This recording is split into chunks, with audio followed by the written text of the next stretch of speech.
Hey everybody, it's me, Samantha. Welcome back to the channel. In today's video, we're going to keep coloring out of this snake double page out of Tales from the Forest Kingdom by Hannah Karlzon. This is how far I've gotten on it, and I'd like to finish it before the end of the year, so hopefully we can be done with it. And yeah, I just thought I'd work on it.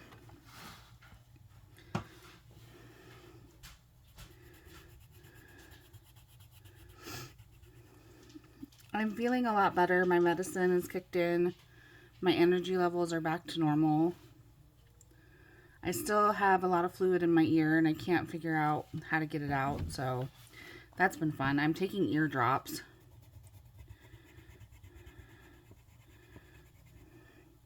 But it just feels, my left ear feels like it's underwater. And I hate that feeling because it makes me dizzy. And I hate being dizzy. So I haven't really been driving too much anywhere lately. This week I went to go get groceries yesterday.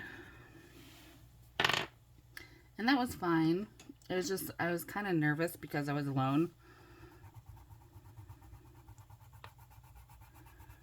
And I didn't want to have a dizzy spell while I'm driving because that's not fun.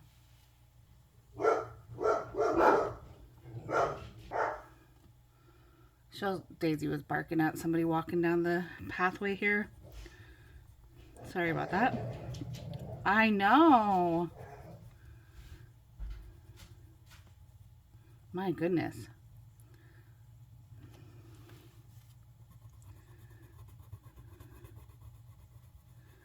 My goodness.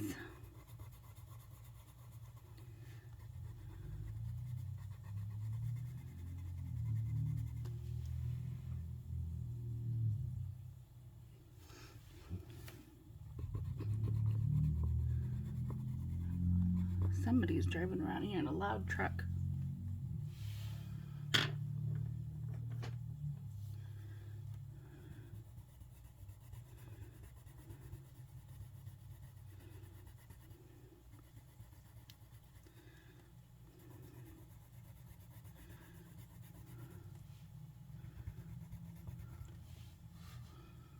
Is that not the same color? Oh well. Oh well.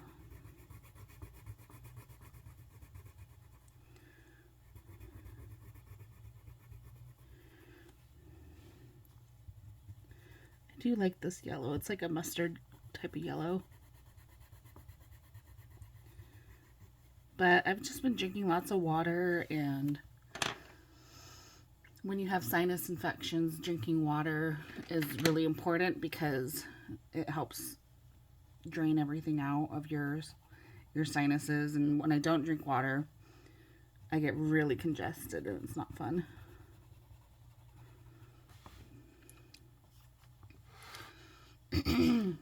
So that's why I haven't filmed in the last couple days. I've done little shorts, but go check those out on my shorts page.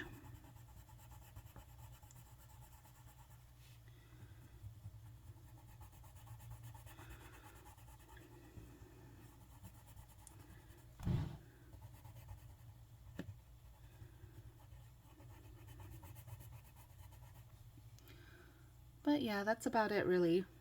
Kind of boring.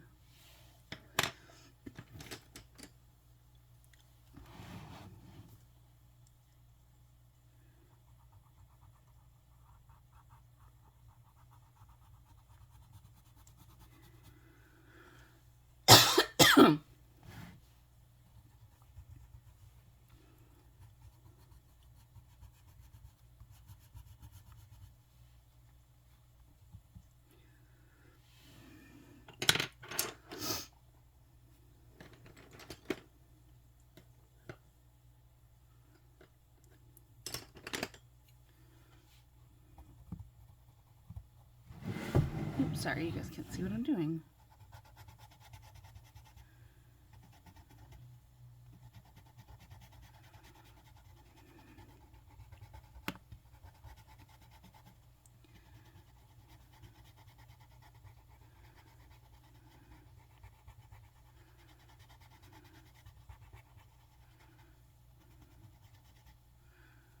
I need to go do some Christmas shopping later.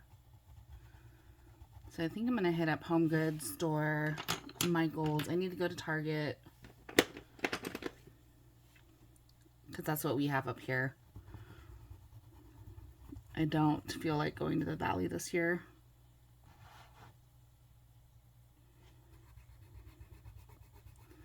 Because that's like a half-hour drive.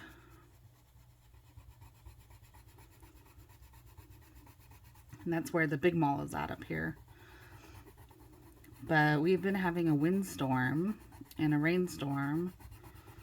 They call it an atmospheric river, and it's just been pouring buckets at us. We got about, I think, 4 or 5 inches of rain last night. I used to live over in Issaquah, Washington, and they're getting flooded really badly.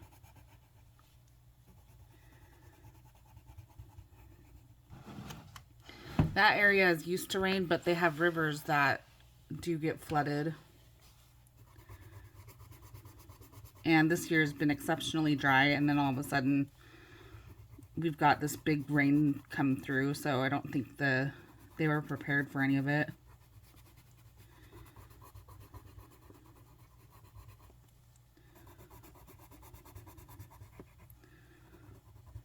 My husband used to work in Bellevue at T-Mobile corporate, and we lived over there for a few years and then moved back home when we had Jasper. But I still have a lot of friends there.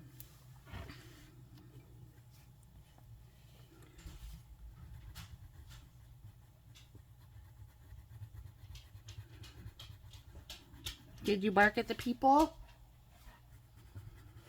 Did you bark at them? Yeah. Did they scare you? They're just walking.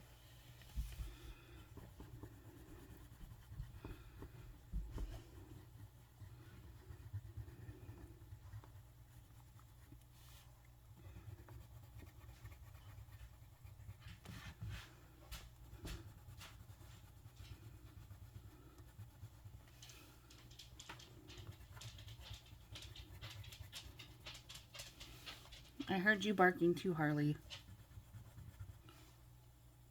Go lay down. I see you. Go lay down.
Mm-hmm.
These leaves just take forever to color.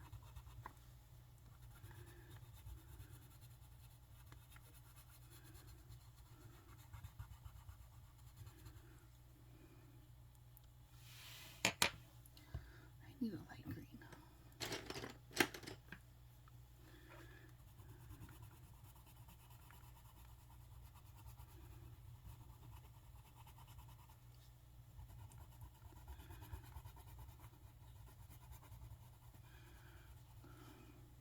That looks good.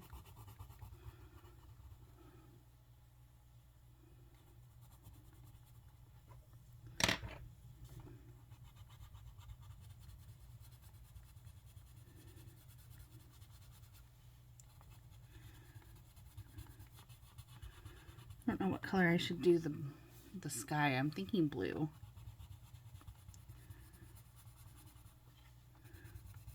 Because the rest of the background has kind of got a yellow tint to it, and blue is opposite of yellow, so I'm trying to be more mindful of the color choices that I make, and I'm kind of learning a lot about color theory this month, which I really like. I've done a lot of it in the past, but I'm kind of taking a refresher course on, like, you know, what shades are above and below, and just kind of learning something new again.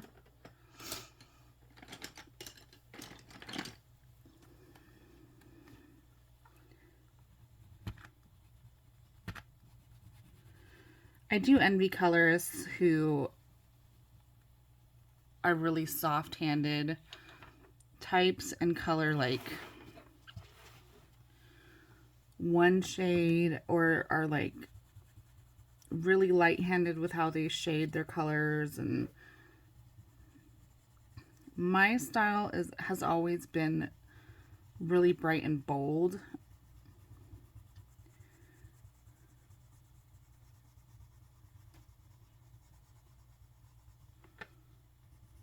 I do love the softer looks though a lot of the time, and I love the pastel looks. I just have never been that good at getting that look about a page, you know.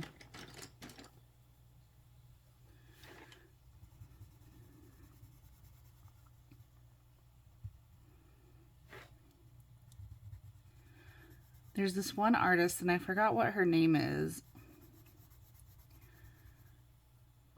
I want to say it's Dorothy something. She's a grayscale artist, but she does tutorials on YouTube that I've watched a few times. And I really learned a lot from her, but her style is very different than my own. And so it's hard for me to replicate that. And I've also learned, I don't think she does videos anymore, but I've also learned a lot from Peter Hewitt.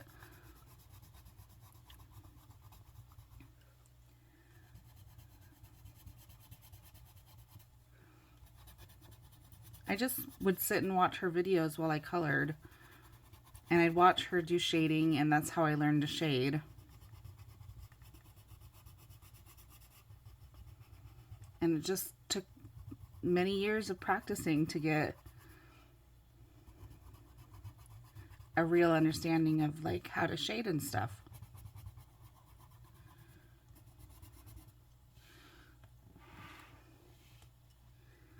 And these people will take like hours and hours on a leaf, and I have a hard time with doing that still to this day. I'm very impatient with pages. And I do multiple pages. I'm not the type of colorist that can do one and be done, or have to do one page and I can't color anything else. I've always colored multiple pages. And that's okay. Everybody's different.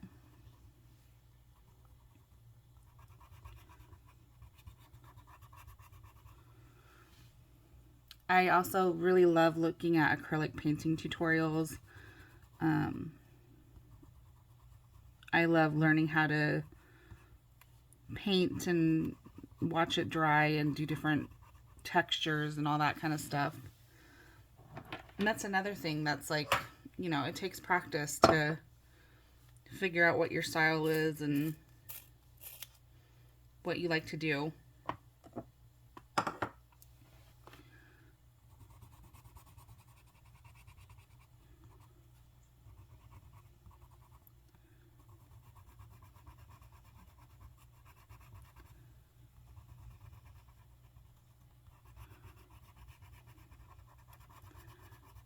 I've never called myself an artist for the longest time because I didn't feel like I was good enough to be an artist. But I suppose that's not true because I've always been an artist, and coloring has been art has been my passion my whole life growing up.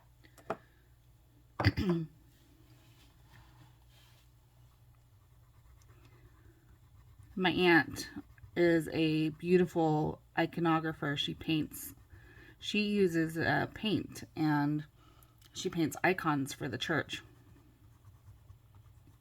And so I'd watch her. She'll paint recreationally every once in a while. And I've seen her do a still life, and I was very young with that. I was like maybe 6 or 7 watching her paint. I spent a lot of time with my aunt because my mom worked, and I would watch her paint, and that's, I think, where I got a lot of my love of art, because my life up until then was pretty chaotic. It changed rapidly, and I needed something to give me peace and I craved peace. I wanted to be just quiet, and I wanted to relax, and I didn't have anything in my life that made me feel that way. And so I started coloring, and I started painting, and I would watch my aunt paint, and that's where I started getting the itch for doing art stuff. I've tried in my hand at drawing. I'm just not a very good drawer.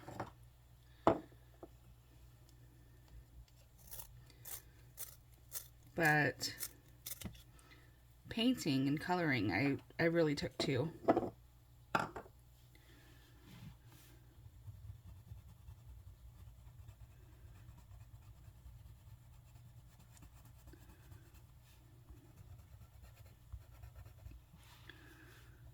And I was always a quitter. I wish, looking back on my life, I wish I would have stuck with a lot of things that I stopped. And I wish I would have listened to myself more and taken more art classes and finished school for art. Maybe I would have been an art teacher or something, but I suppose it's not too late to go back. I'm going to be 40, so. But hindsight's 20/20, right? We have our life, and our life is our life, and we live it the way God wants us to live it. I just wish I wouldn't have quit stuff so fast.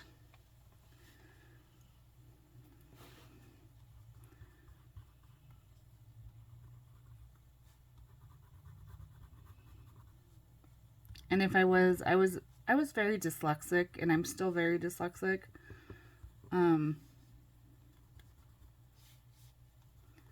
So anything that was hard or that I failed at, which was math, I ran away from. And I suppose a lot of people do that too. But I wanted to be a pilot was the first thing I remember wanting to be. I wanted to be an astronaut, a female astronaut, because I saw Sally ride. And I wanted to be like her. And then I realized I was afraid of heights. And I was like, okay, let's move on to something else. And I've always loved weather. And so I wanted to be a meteorologist. And then I found out meteorologists use a lot of math in their models and stuff. And you had to learn math. And I was very dyslexic, so I shied away from that. And I never did anything with it.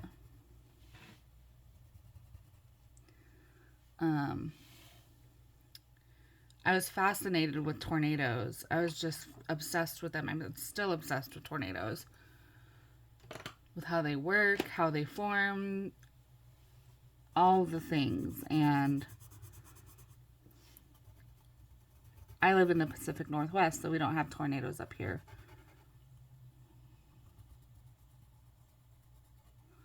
But thanks to YouTube and technology, when that came out, I started watching all these storm chasers, and they would post their live streams, and I was like, you know what? I could have been a photographer.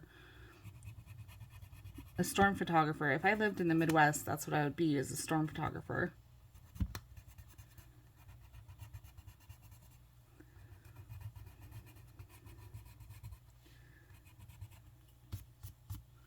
And I loved acting, and I won acting awards growing up, and I quit that because I had to start working, which, you know, acting doesn't pay anything up here.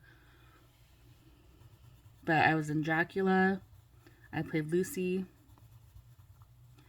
I was in A Midsummer Night's Dream. I played Tatiana.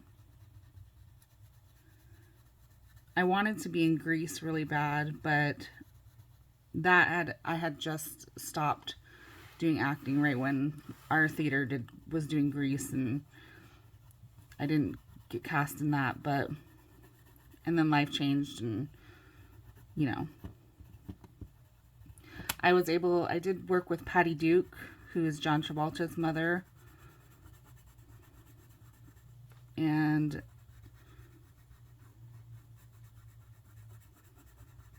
that was a really cool experience. So I'm thankful that she came to my theater.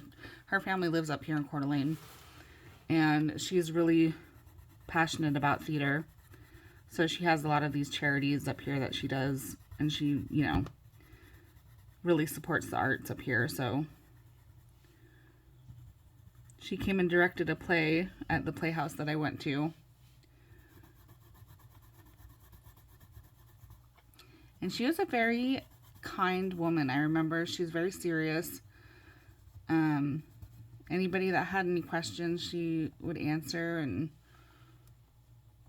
her son, also, I think, let's see, she's married to the guy who played Gomez Addams on the Addams Family. She's John Travolta's sister. And her son is Sean Astin, who was Sam on Lord of the Rings.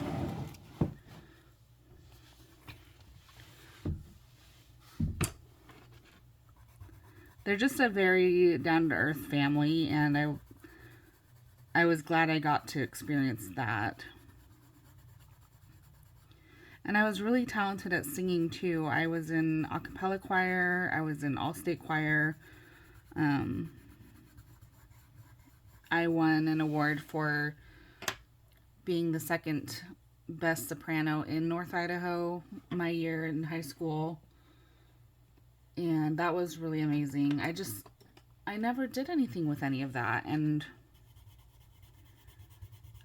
I wonder why. I don't know. I think part of it was fear that I would get, you know, rejected because I was a little bit overweight too, and I was not skinny my whole life. I'm Greek and Italian, so I was not skinny.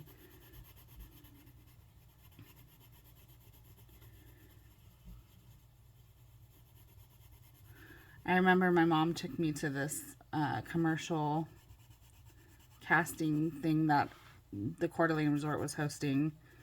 And I was like 11 or so. And they told me I was too quiet and that I was too big and I needed to lose weight. And I'd never auditioned for anything else since then. It hurt my feelings so badly.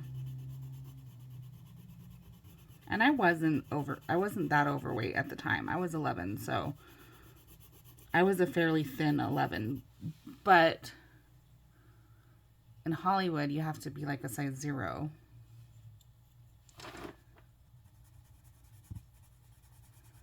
And so that was the end of that dream. Because I was very sensitive. I was always very sensitive. And anybody that said anything negative about me and my looks that I couldn't change, or anything that I couldn't change right away, it really hurt me.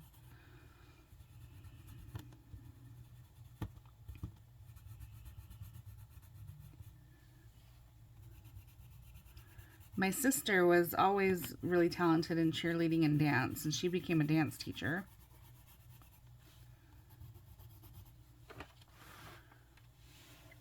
And now she's having her 3rd baby. Man, time flies.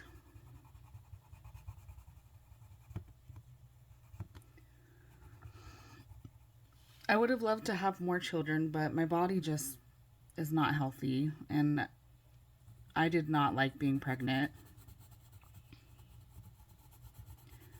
But at the time, I didn't realize that I had Sjogren's and fibro. I mean, I was in chronic pain. I knew I had arthritis from a very young age. Stuff always hurt. But there wasn't a diagnosis for fibromyalgia at the time. And I was in Seattle. We had Jasper in Seattle, my son. And the doctor, I was like, everything hurts. I couldn't push. And so I ended up having to do an emergency C-section with him. And the doctor was like, oh, you might have fibromyalgia. You should look into it. And I mean, obviously, there's other things we were focusing on at that time, but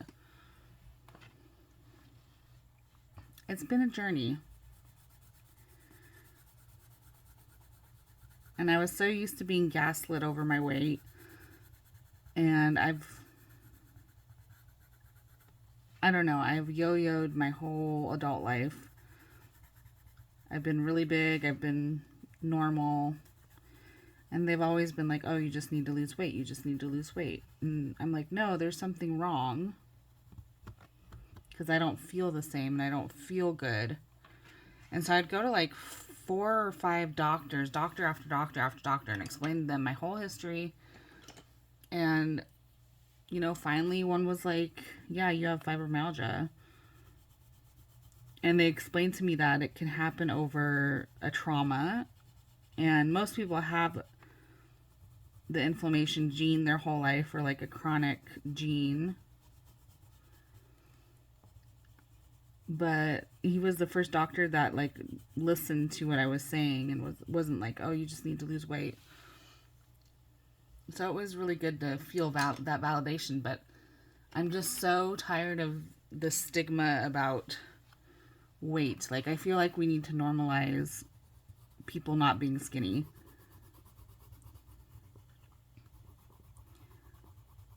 Because it's not fair to the majority of the people that I know are not skinny.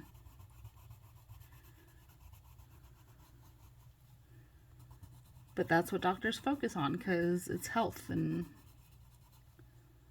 I don't know. I just don't really agree with it. I think there should be a class that they could address it and they could say, hey, you need to lose weight. And that's the end of the conversation. And if people choose to do it, what they're going to do with it, then that's on them. It's not,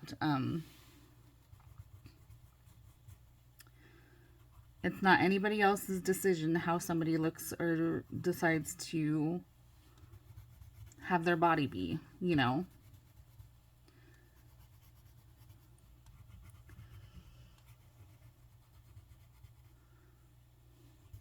Oh my goodness, this is going to take another video for sure.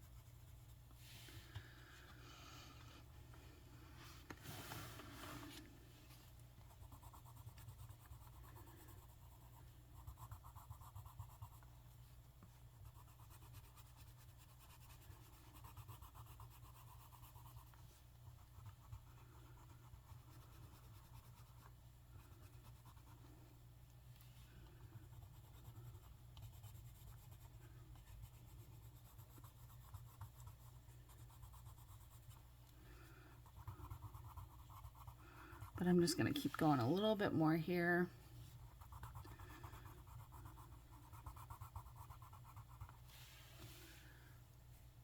And then I'm going to get something to eat because I'm hungry. It's about 11 o'clock in the morning here.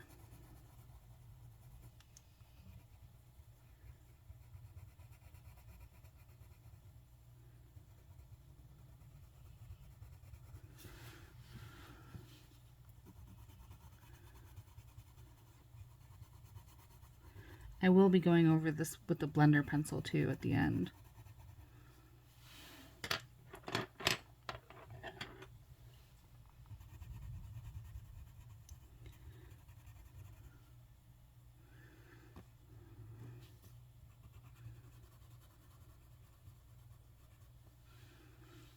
Okay, where's that mauve?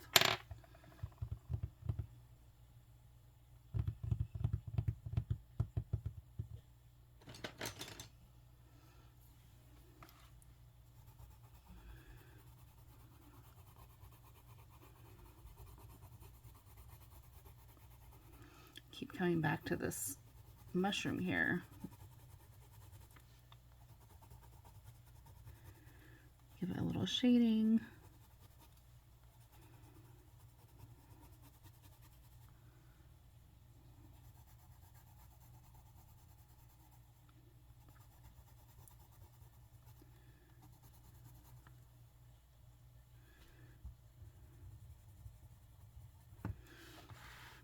I feel like these are like baby mushrooms, but they're just little squirrelies, I think, little grasses.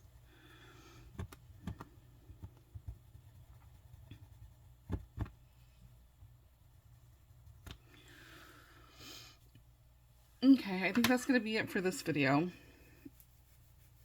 But yeah, I hope you guys liked it. We are making progress, so this is where we've gotten so far. I did a lot of grass, which is good. And I did the mushrooms, and I finished those, and I'll finish the road, and I think I'll do the sky blue. We'll do that in the next video, but yeah. Have a good day and a good weekend and whenever you're watching this, and I'll see you guys later. Bye!